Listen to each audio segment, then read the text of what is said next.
next level. My moves, yeah, bezel. You got the power, stay settled. Next level, next level. Okay, what's good, the people? It's your boy Dashawn Taylor back with another crazy episode of Power Players. Just to give you guys a heads up, today's episode is brought to you by Next Level Publishing, of course, the only first of its kind AI to voice to book publishing platform. If you have a book out there and you've been sitting there staring at a white page for the last 2-3 years, or maybe even the last 2-3 decades, you need to stop playing. You need to get it done. You need to get it out. So visit the website, www.nextlevelpublishing.com. So today we got a special treat for y'all. Of course, I know her as Gilliard Beauty. That's how I met her, but I didn't know that she was into 5 trillion things, makeup, writing. She's an author, she's an actress, and just all around basically a great person. So, ladies and gentlemen, please welcome Joyce Gilliard to the show, to Power Players. How you doing today? I am doing well. Hi, everyone. So I had to get you on the show. Like I said, the premise of the show is Power Players, and I always say, man, this engine does not move without certain people in the business that's just behind the scenes, working like crazy and making y'all look good. Literally, like literally making y'all look good. You know what I'm saying? So I want Joyce to kind of introduce herself, tell you guys what she do, what she's responsible for, more importantly, because like I said, it's a lot of people out there that y'all see on camera, especially back in them 70s and 80s, and you're like, man, why wasn't somebody on that set that did do a better job with that makeup? Like who put that hair on them? Like what is going on? So Joyce, if you can go ahead, man, and break that down, let them know what you do, so they could get familiar with you. Wow. Well, thank you for the introduction. I mean, I'm like, who is this person? Well, my name is Joyce Gilliard, Joyce M. Gilliard, I go by. And I am a TV and film hairstylist. I work on a lot of TV shows and movies as a department head hairstylist, a key hairstylist, or even a day player. Um, I am an author as well of 2 books, as Deshaun was talking about earlier. I what else? I have a nonprofit organization called I Save TV and Film, which focuses on safety in the TV and film industry. And let's see what else. I wrote and produced a short film, and I have written 2 more scripts that I'm hoping to produce soon. See, that's what I'm saying. And you are the power player. You know what I'm saying? You're the epitome of this show. You know what I'm saying? And that's basically what a lot of people don't understand. Like in this industry, people give you a title. You got to put a title on IMDb. You got to put a title on your resume. But the truth of the matter is, you got to have your hands in a lot of pies out here to be successful. So I definitely appreciate you breaking down those layers of what you do. And basically, from what I'm hearing, it's nothing you can't do. So I definitely want to give you your flowers for that. Well, I thank you. I appreciate that because, my whole motto is, whatever you put your mind to do it, you know? Absolutely. No, absolutely. Now, when we first connected, we connected in the book game, the author game. I know you was working on, a couple of projects, and basically, anytime, we always connect, whether it's to do graphics or whether to talk about the direction of the projects or marketing and things like that. I always felt like your story was so deep and genuine. Like you don't seem like the type of person that comes from a fake or fictitious standpoint. Like even when you did the children's book, that had a lot to do with your family. I want to get too deep into it. I'll let you do that. But everything that you basically, brought to the game, you brought yourself with it.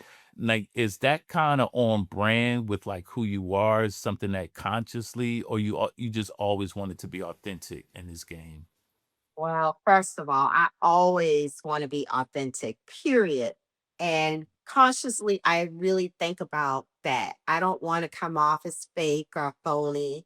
I always try to be true to myself, regardless. What you knew then was what I was years before I even met you, and then even now. And that's one part of my brand, being a good person, somebody you can trust, somebody that's going to get the job done, and somebody that's just going to be true to themselves and still do well with the project that's given to them. And I give it my all every time.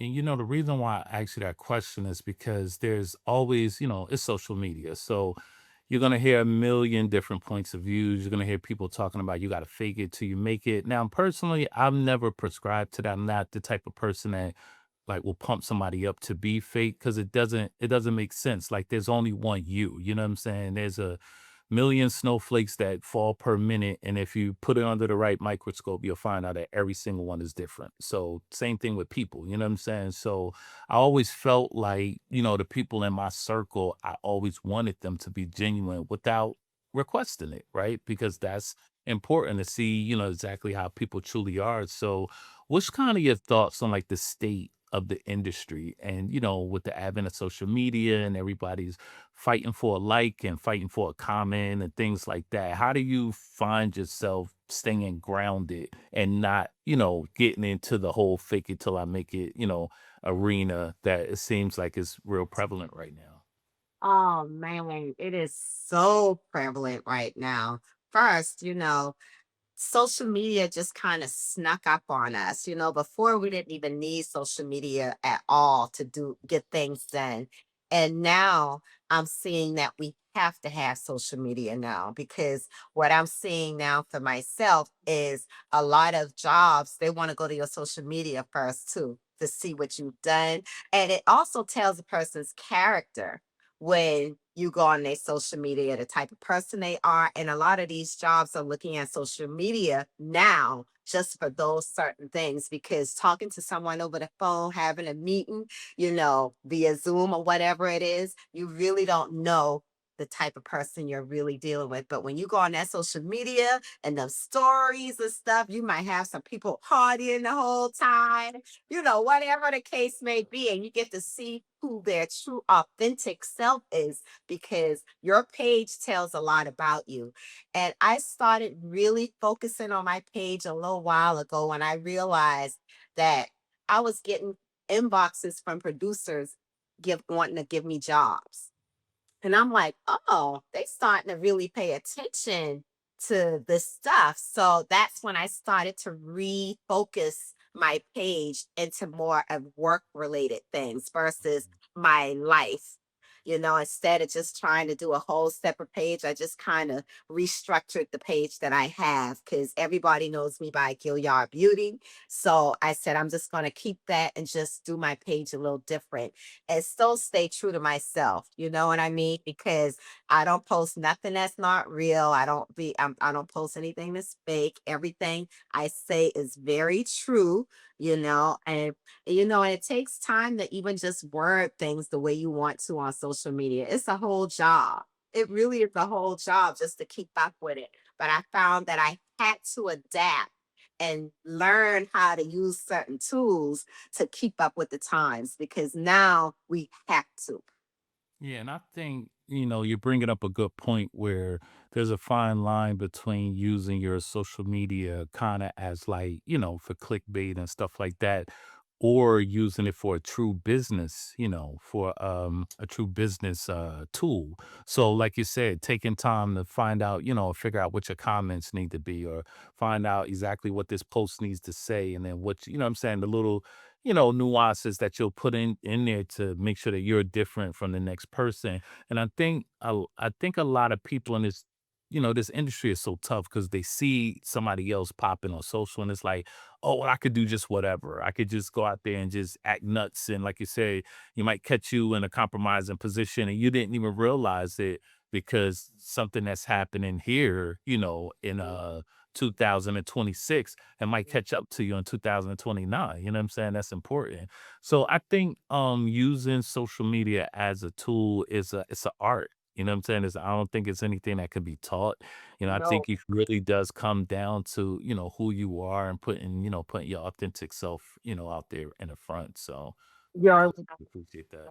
You're right. It's a lot of work too, because I always would have a post that I'm gonna post, and then I change it, I delete it. Then I'm like trying to word it. Then I delete the picture. Then I'm like, oh, I don't what hashtag to have. Then I'm like, you know what? I'm gonna delete it all together, and I'll come back in the morning. Let me sleep on it.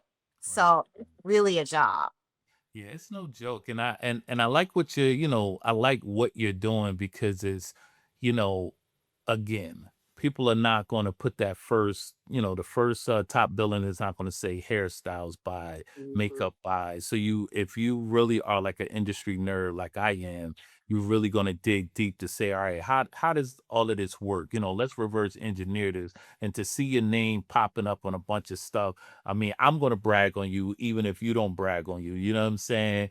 Uh the stuff you did for Michael, the Michael movie, the Mhm. latest movie that's out, the amazing Mhm. work that you do for Tyler Perry, it's Mhm. crazy. The stuff Oh, that you do for the Oscars. mhm. And I always get excited when I see my quote unquote industry friends doing well because it's like in this business of storytelling, in this business of talking about authors and upcoming authors, things like that, you hear a lot of stuff and it's like you hear a story and you're like, you're not really doing anything. You Right. time a lot of game, but you're not really. So to come across people that's really doing, you know what I'm saying, and really Right. elevating and still staying humble with it, I'm always like, no, that person needs to get a spotlight on them and actually show the other people like it's sometimes it's not about faking it till you make it. You know what I'm saying? Right. Sometimes it's really about humbly doing your work, making sure that your work, whatever you're doing, actually jumps off the screen or jumps off the page or jumps out of the speakers. You know what I'm saying? Instead of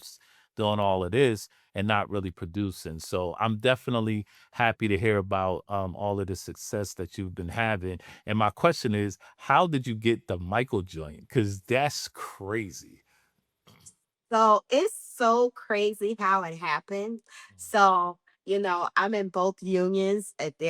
For people who don't know, there are hair and makeup unions. You have one that's 706 on the West Coast for hair and makeup stylists. And then you have one on the East Coast, which is 798. Most people, and I am on the East Coast. So we're all in 798. But my goal for a long time was to try and get in the 706 union because it seemed like they always got the best jobs. They get more notoriety. And, if you're in 706, it's like, oh, that's a big deal. So I worked my butt off to get into that union. And so once I got into the union, I got super busy on the East Coast. So I never really got to go out west to work. And so then I'll never forget when I said, you know what, I got to intentionally focus on getting some work out to the West Coast so that people can know that I'm here and I can do the work. And so I reached out to my friend Carla Farmer. She's the department head hairstylist for Michael. I reached out to her and I say, hey, Carla, if you have anything coming up, please give me a call. I'll come work. I'm in your union now. And she said, okay, I have something coming, but I'll let you know later. Did not know that it was the Michael movie until maybe a week before I was coming or a day before I was coming, going to LA. And then when I saw the call sheet, they don't even have Michael on it. It's under an alias name. And it wasn't really till I got there, like a week or so before it happened, that I found out it was Michael Jackson, and I about lost my mind. That's I what's was like, are you kidding me? I'm about to work on the Michael movie? Holy crap. So I was super excited that it was all in God's timing, you know, because I wasn't really working out there. And then the one time I get to go out west to work, it just happened to be the biggest movie that's happening right now, Michael. Love it, love it, love it. Nah, that's what's up. And then how was your experience? Like, did you catch yourself sometimes? Cause I see the videos of you, behind the scenes and stuff like that, which is great. I love that. Did you ever find yourself just sitting back like, man, I can't believe it. Like, cause Mike is Mike. You know what I'm saying? There's a lot of Michaels out here. A lot of Michaels, a lot of Mikeys, but there's only one Michael, like real rap, and we know who that is. So how did that, you know what I'm saying? How did you actually calm yourself to actually do the work? So let me tell you, first of all, they were very strict on that show. You couldn't have cameras, your phones on set at all. So notice most of my photos that I have are behind the scenes, like where I was working, but not on set photos because I was scared to get kicked off set. So I followed all rules possible. You feel me? They didn't want no pictures taken. So I was really strategic on what I did take when I did take the pictures. But many times I would be like, wow, I am here. And to watch Jafar do his thing, it was like watching Michael Jackson. Like it just was such a surreal moment for me and the rest of the crew. And a couple of songs that he's done, which is not in this movie, but it will be in part two, will bring, I know, the audience to tears because it brought us to tears. It was as if Michael's spirit just moved through that set. It, But you, that's yeah. why I'm gonna live vicariously through you because I personally feel like there's somebody bigger than Mike. Y'all can have y'all Elvises and all of these Let other. me tell you, There's tell nobody you, like Mike. yeah, it was such a surreal moment for me. Many times I'm like, wow, am I really working on this movie? And then, it was supposed to come out at least it was supposed to come out way earlier than now. So I was like, when is Michael coming out? But, they had all of the different lawsuits and stuff that came up. So they had to redo the whole thing. Mm. And then they did reshoots and I was able to work on the reshoots too. Nice, nice. No, that's good. No, it's exciting. It's very exciting, and it's so it's so good to see your elevation. You know what I'm saying? Like I always feel again being in this part of the game and behind the scenes and just watching, I feel like I always put celebrity, publisher, celebrity ghostwriter Mhm. when I talk about myself. And people like, well, who's the celebrities that you work with? I'm like, well, I can't say everybody that I work with, like every single person that I work with watching them elevate, it just happens and it manifests itself, so I'm definitely very, very excited for you, very happy for you because I know that your career wasn't always like this, like, you know what I'm saying, like you hustled from those dark days. So if you don't mind, I definitely want to talk a little bit about your organization and how it got started and the importance of safety on these sets, because now, of course, with safety, we talking about leave your phones at home and make sure that you're not leaking the script and make sure you're not talking about this and talking about that. But there's also another level of safety, of course, that needs to be, addressed for new people that's definitely coming into the business. Yes. Well, I started iSafe TV and Film in 2016. Uh, it was actually it is industry safety awareness for everyone. That's what iSafe stands for. Mm. And I started it when I was injured on a TV and film set in February 2014 when a train came through set and it killed my coworker and I was severely injured. My arm was severed, broken in half, and the doctor said I would never do hair again. So when that happened to me, I just, beyond being in shock that something can even happen like that, I decided to turn triumph into tragedy into triumph. And I wanted to do something to help other people so that nothing like this will ever happen again. And that's why I started iSafe TV and Film. And what I do, I go travel the country and promote safety awareness to new people, the people that are industry veterans, so that they can always learn that safety is the top priority when you're working on set. And that's just what it is, so that you can, my motto is work, be safe, go home. Love it. I love it. And it's such a un I don't even know if this is a word, and as a writer, I'm just gonna make it up. It's such an untalked about topic. And Hmm. that's right. Y'all take my word and y'all run with it. I coined it. Untalked about. So but yeah, it's crazy because, and it was an independent film, right? That It, that it this was. happened on. Mhm. Yes, and was a union independent film too. So, and they had name actors. William Mm. Hurt was like the main actor in the movie, and William Hurt. Your grandparents might remember him from back in the day. You can Google him, but he was like one of the top A-list actors of his time. Mm. And that's the thing, like, just, movie producers and directors and filmmakers now that's out there. And one of the things that probably doesn't, like I said, get talked about a lot is the safety of not only for what you're doing on the set, but the crew too. Cause everybody thinks, all right, well, you got this big actor or you got these actors, and it's like, all right, well, down the food chain, you got a bunch of other people that you need to make sure, and all of those missteps or misinformation and things like that can really be tragic. Like you said, it's not something to be played with. So I definitely think like bringing that to the forefront of people being safe, not only on the set, but during your planning phase, like just all of that stuff needs to be talked about. It's not just about craft services and where lodging is, and I do medical stuff sometimes, and it's so crazy how just unsafe people are. You know what I'm saying? To just take it for granted. It's just like, all right, well, this is like this, and this is what it is, and it's like, nah. Like at some point, it will kind of come to the forefront, and and it could be a serious situation. So what you're doing, and I love that part of it, and that's another thing where I kind of really want the audience to understand, like, yeah, your authenticity is not to be, is not to be taken lightly. You know what I'm saying? Like something could have happened to you. You could have got bitter. You could have walked away from the game. But look how, God ordered your steps and you just basically walked them. So I appreciate that. You know what I'm saying? I definitely, again, I got another flower to give to you. You know what I'm saying?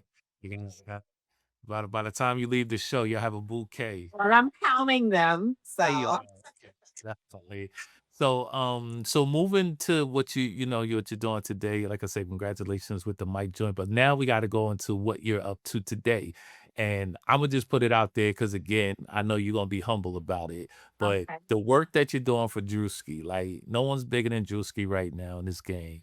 I mean, 100 million views on one video, like the guy's hilarious. So for you to be involved with that, to kind of talk about how, you guys connected and what your quote unquote contribution is to the stuff that everybody's pretty much talking about right now as we're doing this show. Man, look, I didn't even know who Druski was before I started working with him. Okay. Nice. Tell them how you So always feel. I did not know who he was. I'm so serious. And this is my second time doing something for him, actually. So what happened was, first of all, you never know who's watching you. You never know where your job is coming from. Okay. I was working on a job, which will be coming out this summer, the Madden movie about John Madden, the video games or whatever. So I was working on this job and running the background. Well, the makeup department head knows Drewski's makeup artist. And at the time, Drewski was looking for something for his hat, the hat fishing skit he did. Yeah. And so that makeup artist said, call Joyce because Joyce will be able to lay his hair down real good for a ball cap. So they called me and they were like, you know who Druski is? I'm like, no, I don't know him. So I was like, okay, whatever. I'm gonna do lay this ball cap for him. So I went to his house, did the ball, laid the hair down for this ball cap, and that was that. Didn't think nothing else of it. Then I saw him on social media. I was like, oh shoot, he's like really big. All these reels from that catfisher one. I was like, oh, okay. So then fast forward, um, the makeup artist contacted me again to say, hey, Druski needs such and such done for this skit. And um, they wanted your social media. So his team went to my social media to see if I did anything remotely close to what he was looking for his skit.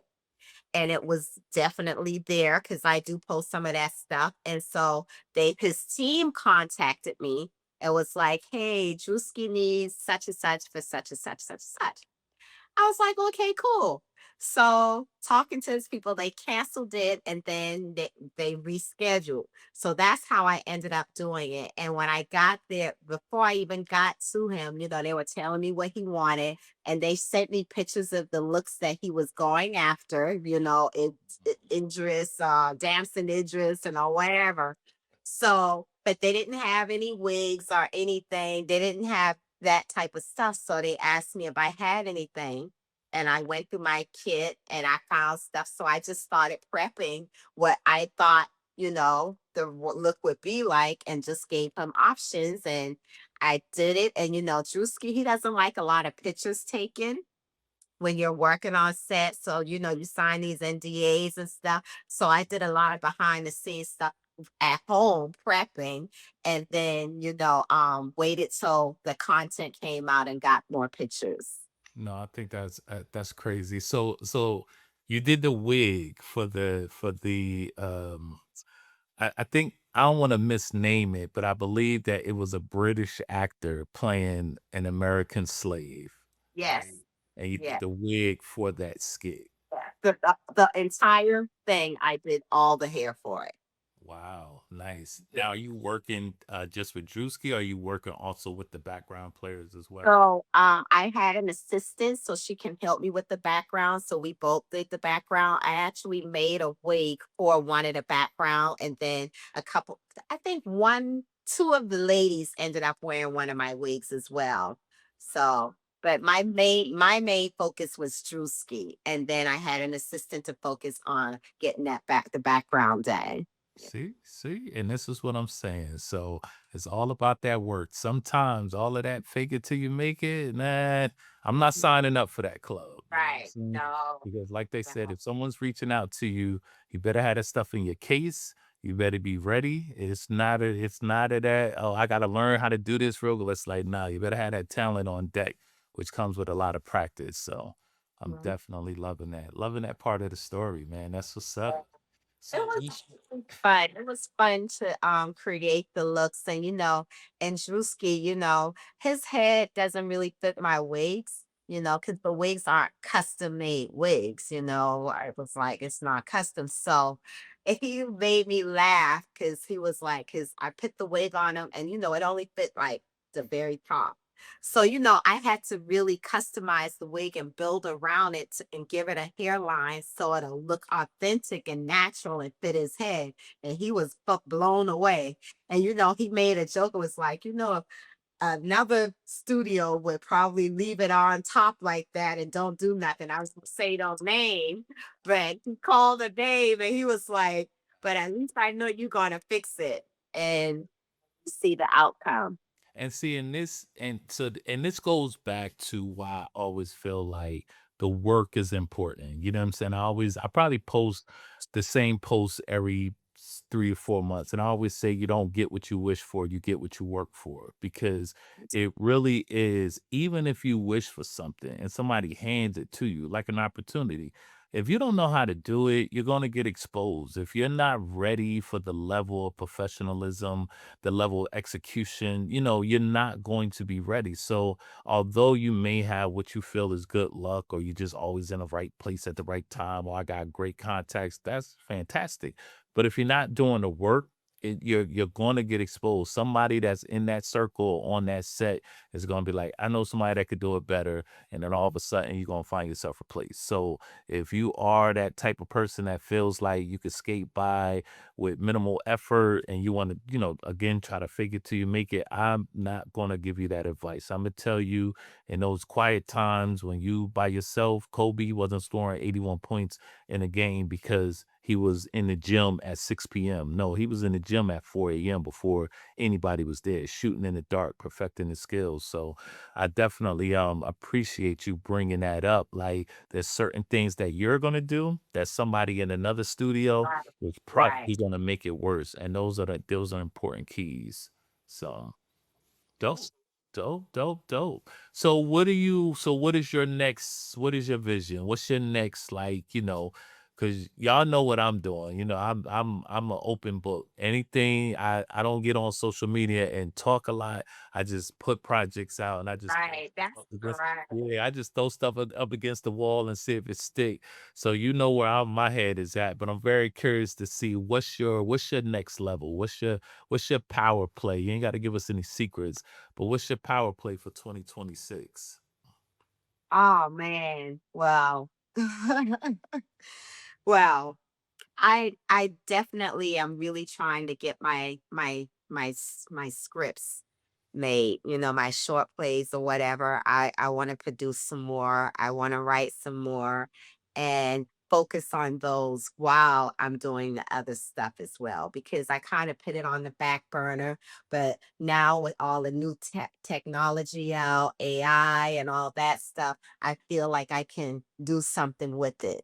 I just got to learn it. And normally with me, it might take me a minute to get something, but I finagle with it so much, like how I be online trying to figure things out. I'll eventually get it and do it. But that's one thing that I definitely want to do. I want to write and produce more and get some more product out there. Well, I'm gonna give you my unsolicited advice. Those are my two favorite letters right now, AI. I will tell anybody that's listening that got ears that can read, don't run away from AI. Do them you need to do, get your squad together, get a team together.